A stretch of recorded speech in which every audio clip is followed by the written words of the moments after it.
Évangile selon Matthieu, chapitre 9. Jésus, étant monté dans une barque, traversa la mer et alla dans sa ville. Et voici, on lui amena un paralytique couché sur un lit. Jésus, voyant leur foi, dit au paralytique, « Prends courage, mon enfant, tes péchés te sont pardonnés. » Sur quoi, quelques scribes dirent au-dedans d'eux, « Cet homme blasphème. » Et Jésus, connaissant leurs pensées, dit, « Pourquoi avez-vous de mauvaises pensées dans vos cœurs? Car lequel est plus aisé de dire, tes péchés sont pardonnés, ou de dire, lève-toi et marche? Or, afin que vous sachiez que le Fils de l'homme a sur la terre le pouvoir de pardonner les péchés, lève-toi, dit-il au paralytique, prends ton lit et va dans ta maison. Il se leva et s'en alla dans sa maison. Quand la foule vit cela, elle fut saisie de crainte et elle glorifia Dieu qui a donné aux hommes un tel pouvoir. De là, étant allé plus loin, Jésus vit un homme assis au lieu des péages et qui s'appelait Matthieu. Il lui dit, « Suis-moi. » Cet homme se leva et le suivit. Comme Jésus était à table dans la maison, voici, beaucoup de publicains et de gens de mauvaise vie vinrent se mettre à table avec lui et avec ses disciples. Les pharisiens virent cela et il dit à ses disciples, « Pourquoi votre maître mange-t-il avec des publicains et des gens de mauvaise vie ?» Ce que Jésus ayant entendu, il dit, « Ce ne sont pas ceux qui se portent bien qui ont besoin de médecins, mais les malades. Allez et apprenez ce que signifie « Je prends plaisir à la miséricorde et non au sacrifice. » Car je ne suis pas venu appeler les justes, mais les pécheurs.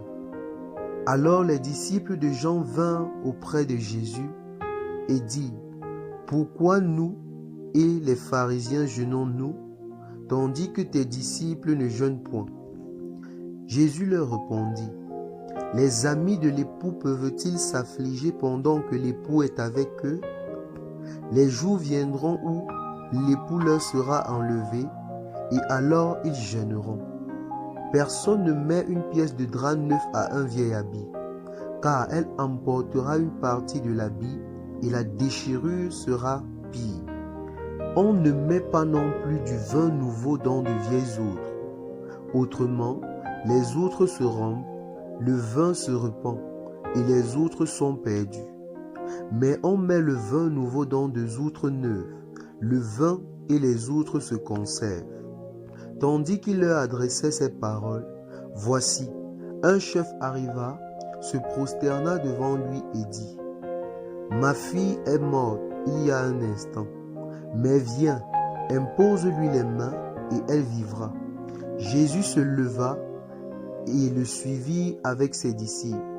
Et voici, une femme atteinte d'une perte de sang depuis 12 ans s'approcha par derrière et toucha le bord de son vêtement. Car elle disait en elle-même, « Si je puis seulement toucher son vêtement, je serai guérie. » Jésus se retourna et dit, en la voyant, « Prends courage, ma fille, ta foi t'a guérie. » Et cette femme fut guérie à l'heure même.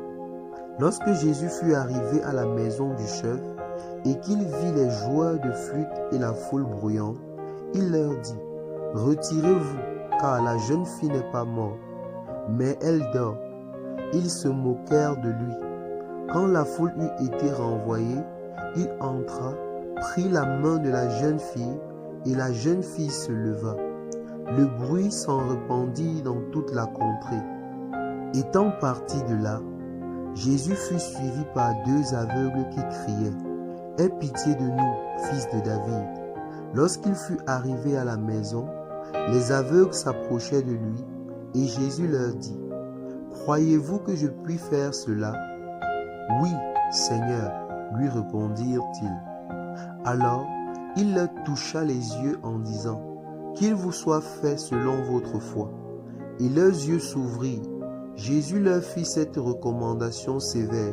« Prenez garde que personne ne le sache. » Mais dès qu'il fut sorti, il répandit sa renommée dans tout le pays. Comme il s'en allait, voici on amena à Jésus un démoniaque muet. Le démon ayant été chassé, le muet parla, et la foule étonnée disait: « Jamais pareille chose ne s'est vue en Israël. » Mais les pharisiens dirent: « C'est pas le prince de démons qu'il chasse les démons. » Jésus parcourait toutes les villes et les villages, enseignant dans les synagogues, prêchant la bonne nouvelle du royaume et guérissait toutes sortes de maladies et toute infirmité.